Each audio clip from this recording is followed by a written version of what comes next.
How do other people perceive me? Never too sure about that one.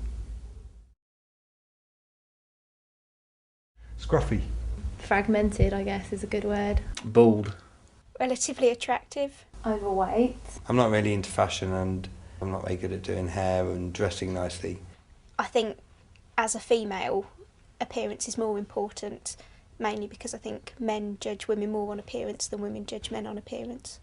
I'm probably more vain than I would appear to be. I do spend at least an hour in the morning before I leave. I'm always worrying about what people think. When I got past 30, I stopped caring really. I am a bit of a attention seeker. My philosophy students say that they're not sure whether I'm a hippie or a goth. So perhaps somewhere in the middle. Opinionated, relatively intelligent. I think I'm more interested in ideas and appearance on the whole. Inside, I feel quite uncomfortable.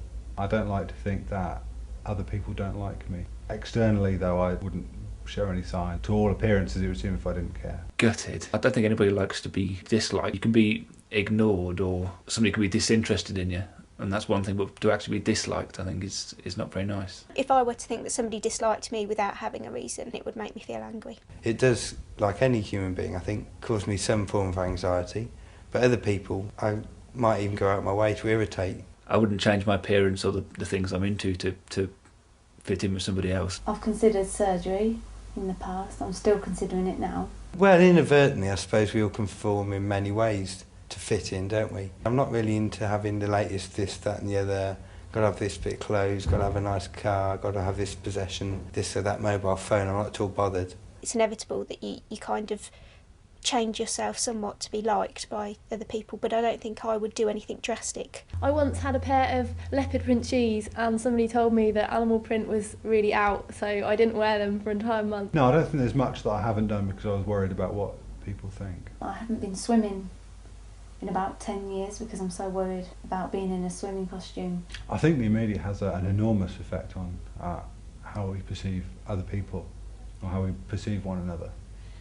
I think generally it depends on the kind of media you look at, what papers you read. If I look through things like the Daily Mirror, it's incredibly depressing. I find it reinforces very negative stereotypes. If I read it every day, it would probably make me scared to go out of the house because it's all full of, you know, thugs and ASBOs and appalling, you know, the appalling sort of things that people do to one another. And the trouble is, if you read it all the time, then you think, well, oh, this kind of thing happens every day, and it kind of does, but it's very, very isolated. Most of the time, most people get along and they're pretty nice to each other. The danger of the way media hypes, well, not even hypes, but just constantly reports these events makes us think that actually human beings are really awful and generally do terrible things to one another. I think the media obviously puts forward images of what's attractive and what's not. I think that's more true when it comes to women. The media is quite important when it comes to assessing your own self-image and how attractive you are. Young girls especially are given the impression that being very skinny is somehow more attractive, and I think that's quite dangerous.